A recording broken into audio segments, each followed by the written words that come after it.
Kwanza nianze kwa kushukuru kamati kwa kazi nzuri na kazi iliyo very open. Ninafahamu walikuwa na kazi nzito na ngumu. Katika kazi yao hii na kwa umuhimu wa kazi hii katika taifa letu, ilitubidi tuwatafutie special ulinzi wa kuhakikisha kazi zao wanafanya bila kuingiliwa na mtu yoyote. Tulitumia vifaa vyote vinavyowezekana katika ulinzi, na bado pamoja na hatua hizo zote, bado wapo waliojitokeza kutaka kuingilia uchunguzi huu. Kwa bahati nzuri majina yao tunayo, lakini wapo wengine mliwaona tu ninyi wenyewe, walijitokeza hadharani baada ya wengine kupewa fedha. Kuna mtu mmoja anajiitaga profesa wakati ni dokta. Yeye alihongwa kabisa hela within the camera na hawa watu, akaanza kuzungumza hayo ambayo hayajui. Mumesikia wengi wakibwatuka, wengine kwenye mitandao. Ni kwa sababu ya jeuri ya fedha walizokuwa wamepewa. Hatuna ushahidi wengine, lakini ukishamuona mtu anabwatika kwa swala ambalo ni la kitaifa, unajua kabisa hawezi kuwa anazungumza bure. Lazima kuna kitu fulani kilichompa kiki.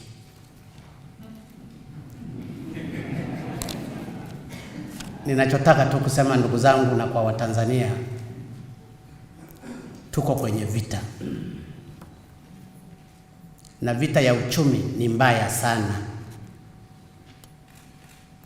Ninyi leo mmekuwa ni mashahidi, mabilioni ya fedha haya ambayo nchi yetu imepoteza, kwa sababu kwa haraka haraka nilikuwa naangalia hapa, nilikuwa naandika dhahabu ambazo zilikuwa zinapatikana patani ni 671 hadi gramu 2775 grams patani, ambazo amount yake ya uzito ni kutoka tani 7.8 hadi tani 13.16 kwa makontena 277. Kwa hiyo katika makontena yaliyoko pale kuna tani kati ya tani 7.8 hadi tani 13.16, na ukichukua ile ya tani 23.1 ya uzito wa container, ukaacha kuchukua ule uzito wa tani 20 wa container, maana yake kuna tani 15.5 za dhahabu pale. Sasa tani 15.5 za dhahabu ni malori mawili na ka point ka Land Rover kamoja yenye tani 77. Sasa imagine lori mawili na ka Land Rover kamoja au ka Volkswagen ambako kote ni dhahabu kamekaa pale.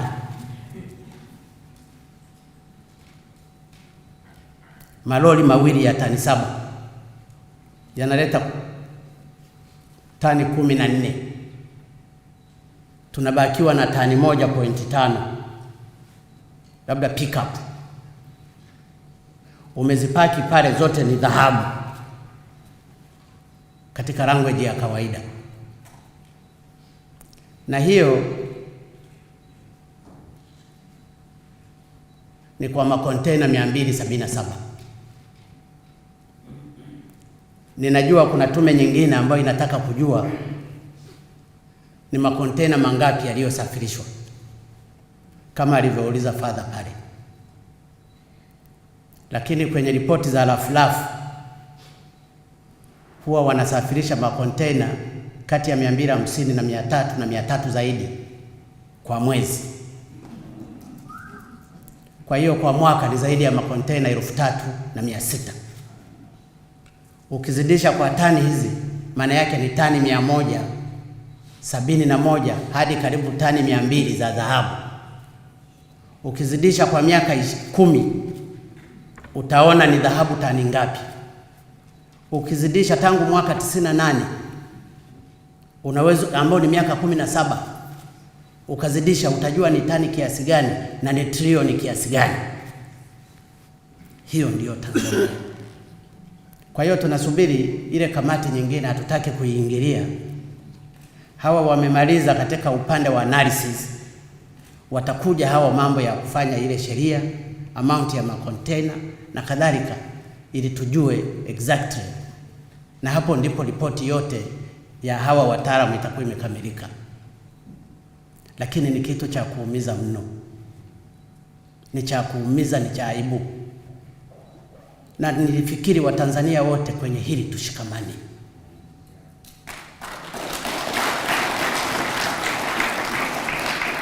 Ni kama ule wimbo ulioimbwa na wale vijana wetu.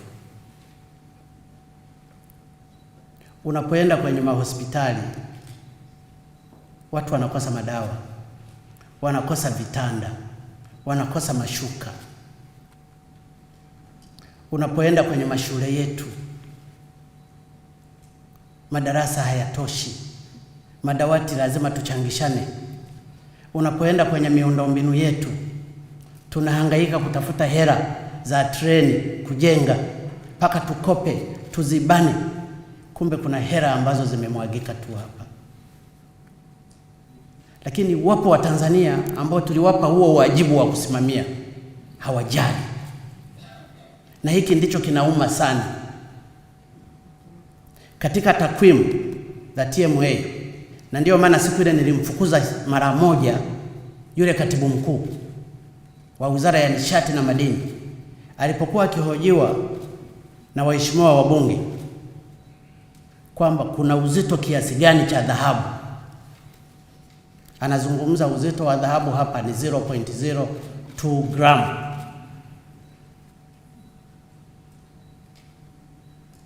Ni unyama wa ajabu, ni aibu kwa mtu uliyosomeshwa na Watanzania akazungumza such a stupid answer.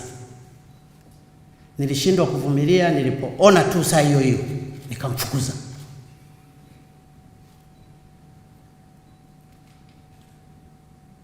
Na ndiyo maana katika ripoti hizi za Wizara ya Nishati na Madini, wakati uzito wa dhahabu per gramu ni gramu 2375 grams per ton, wao wana claim ni less than 200 grams per ton. Kwa maana nyingine gramu 2175 grams per ton za dhahabu wanaziacha. Ukizicompute hizi katika weight ya hayo makontena 275 yaliyoko hapo, ndio hiki kilichotokea. Bilioni 676 hadi trilioni 1.15 tunazipoteza Watanzania. Na wao wanazungumza zilizopo ni gramu 4 tu kwa kila kontena. Na kwa hiyo dhahabu yote iliyoko pale wao ni tani 1.1 kwa makontena yote 277. Wakati ukweli tani zilizoko pale ni kati ya tani 7.8 mpaka tani 13.16. Na hapo ni kwa kutumia kontena lenye uzito wa 20. Ukitumia ule uzito wa 23 uliopatikana pale kwenye makontena, maana yake pana tani mpaka 15.5. Hao wanasema ni 1.1.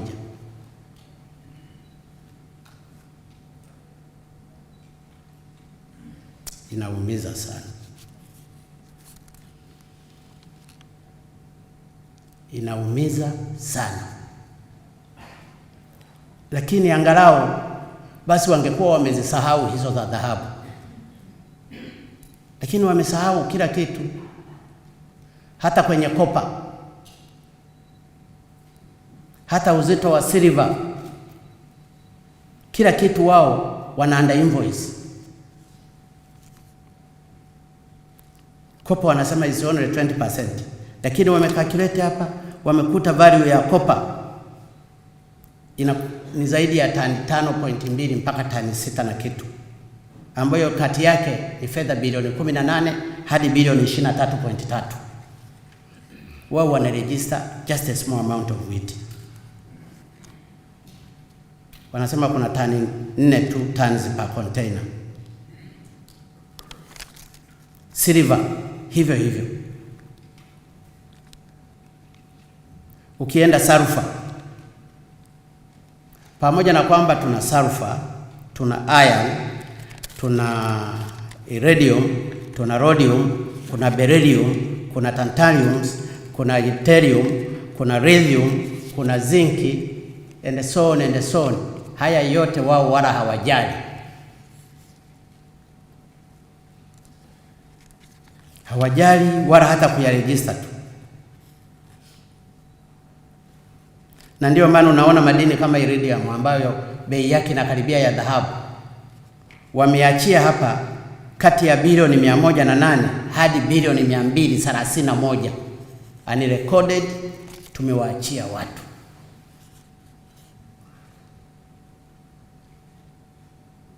Bilioni 108 mpaka bilioni 231, kwa sababu madini haya yote mengine wala hawakujali hata kuyarekodi. Katika jadwali humo nimeliona silver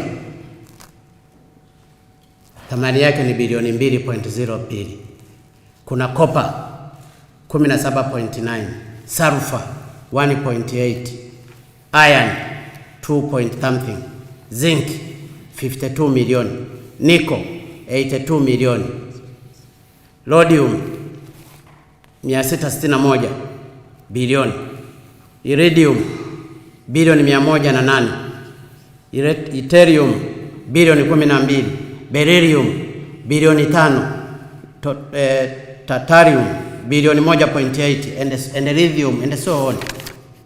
Total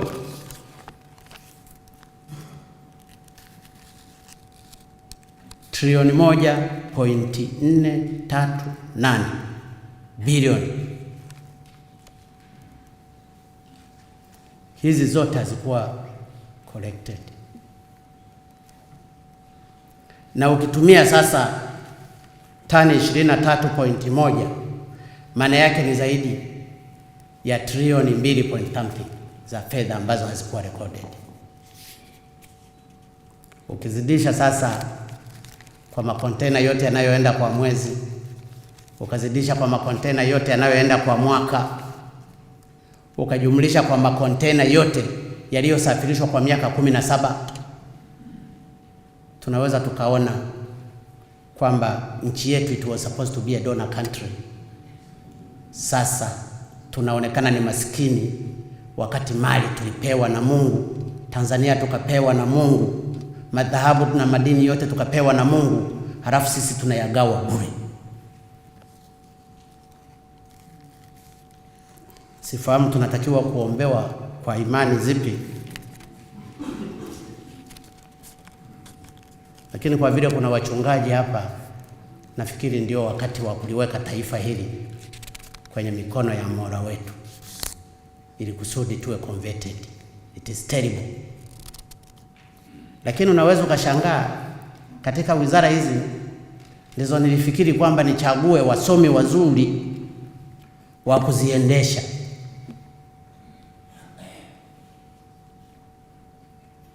Na nafikiri labda walijiona usomi sana, sasa wasomi wenzao wameprove wrong.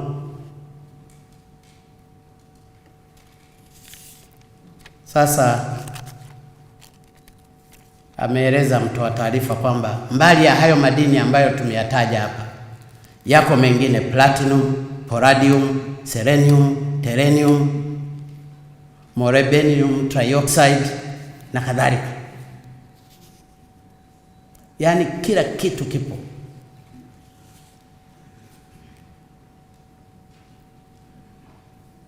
Na inasemekana kwenye ripoti hii, nilikuwa na cheki haraka haraka, nafikiri kwenye kiambatanisho nilichoona kiambatanisho cha E na F.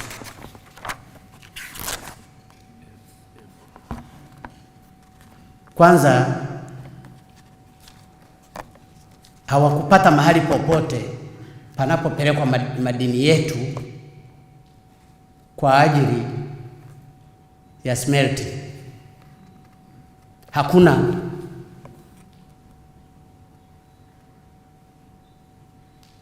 Na kuna tume moja iliwahi kuundwa miaka ya nyuma, walidanganywa zile smelter ziko nchi fulani, walipoenda waliishia kwenye hoteli, hawakuziona hizo smelter, wakarudi.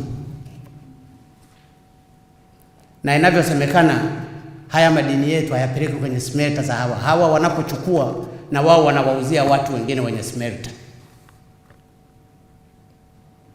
Wanachukua tu, sisi wao wanauzia huko, kule ndio wanakwenda ku extract. Na makampuni yametajwa ambayo yanachukua. Lakini pia kwenye ripoti yenu hapa inaonyesha kuwa smelter sio tatizo. Mmeonyesha makampuni mengi yanayoweza kuuza smelter, mpaka zingine zina produce 0.5 tons. Kwa hiyo inaonekana palikuwa na makusudi yaliyofanywa na viongozi wa wizara husika kutokuchukua juhudi za kununua smelter, pamoja na kwamba sera ya madini ya mwaka 2009 inaagiza kufanya juhudi za kuwa na smelter hapa. Tangu 2009 sera ya taifa ya madini iliagiza. Kwa hiyo walioishikilia hiyo wizara hawakujali kuhusu kununua smelter, hata kufanya juhudi za kununua smelter, aidha kwa makusudi au kwa kutokujua au hawajui profession yao.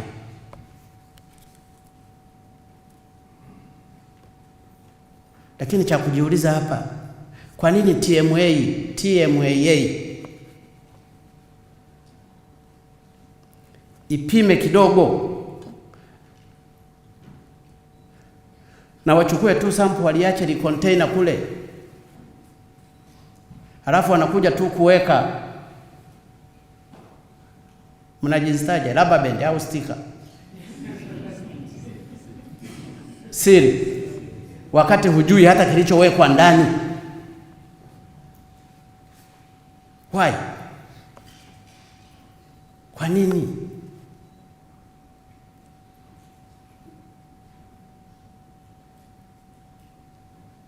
Kwa nini wasimamizi wa agency ya TMAA ambayo ni wizara hawakushutuka? Kwa sababu the agency government is supposed to be eyes on hands off. Kwa nini hawakuwashtukia hawa TMAA? Kwa nini bodi ya TMAA haikushtukia hawa agency kwa kazi zilizokuwa zinafanya?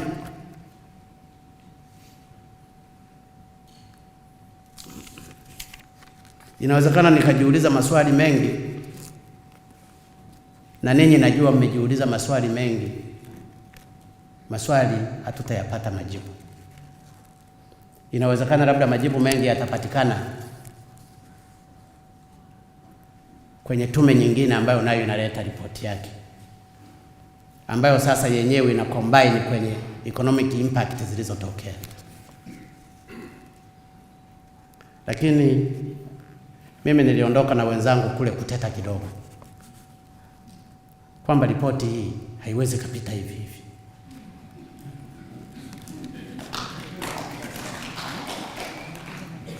Ripoti hii ikipita hivi hivi, tutakuwa watu wa ajabu.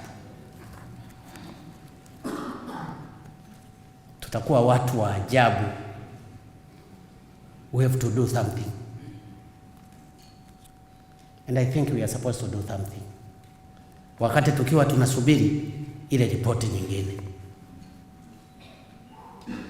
Sasa nimekubaliana na wenzangu, kwanza mapendekezo yote ya kamati tumeyakubali.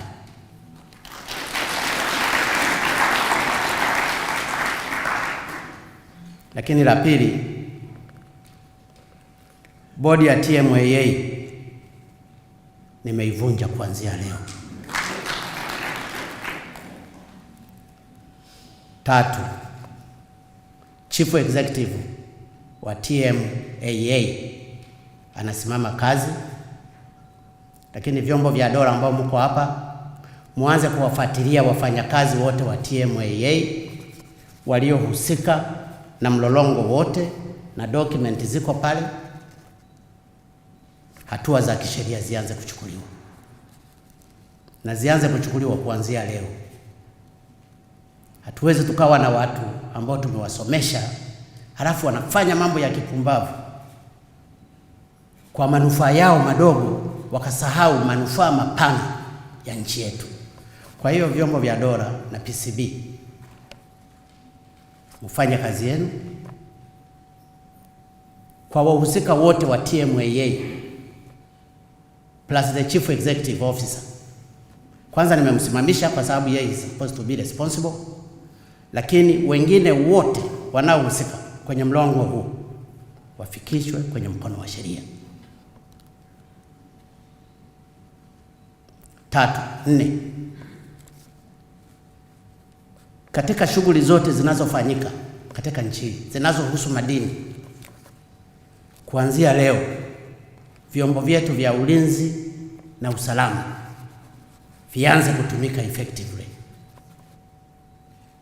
Pamekuwa na tabia ya kujisahau. Badala ya kupeleka polisi kwenye mahali ambapo ni strategic, hatupeleki. Badala ya kupeleka watu wa tisi, hatupeleki. Lakini hata kama ni kupeleka jeshi, kwa nini ukalinde kifaru unasahau vitu ambavyo vinaleta vifaru vingi? Najua vyombo vyote vya ulinzi mmenielewa. Ni lazima sasa tujipange. Mnaweza mkaunda katume ka grupu au ka task force kazuri kuhakikisha mali zetu zote zinazohusiana na madini hazitoroshwi ovyo ovyo. Hata kwenye mipaka tu watu wanasomba tu. Basi tuanzishe hata utaratibu, yule mwenye madini aliyonayo anakwenda hata kurejista tu, hata akilipa 10,000 tu ya kupata risiti ya kurejista, alafu aenda akauza anapotaka. At the end tuta collect revenue. Madini yetu yanaishia kwenye nchi fulani.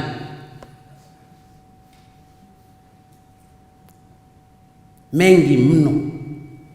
Hata vi small smelters viko mpaka Geita kule viko small smelters.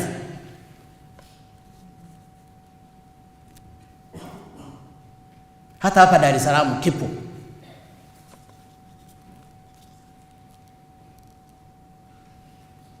Na ndipo hao walikuwa wanafanya mchezo, wanakwenda kusmelt dhahabu yao, ikishasafishwa wanasafirisha. Wizara inakwenda kugonga tu.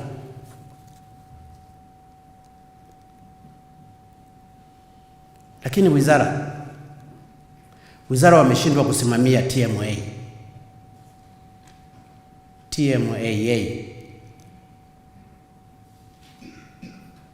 Lakini wizara pia imeshindwa kusimamia ujenzi wa smelter.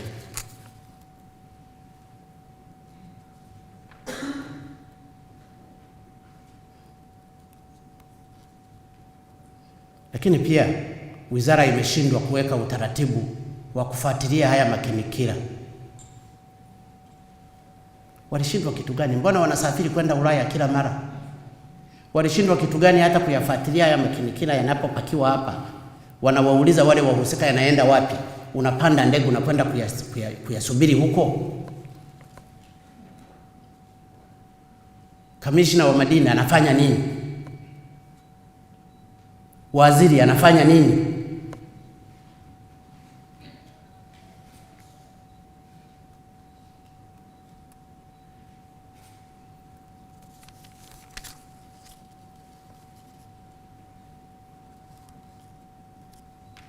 Na kwa sababu hiyo basi vyombo hivyo viwachunguze baadhi ya watendaji wa Wizara ya Nishati na Madini waliokuwa wanahusika na sekta ya madini.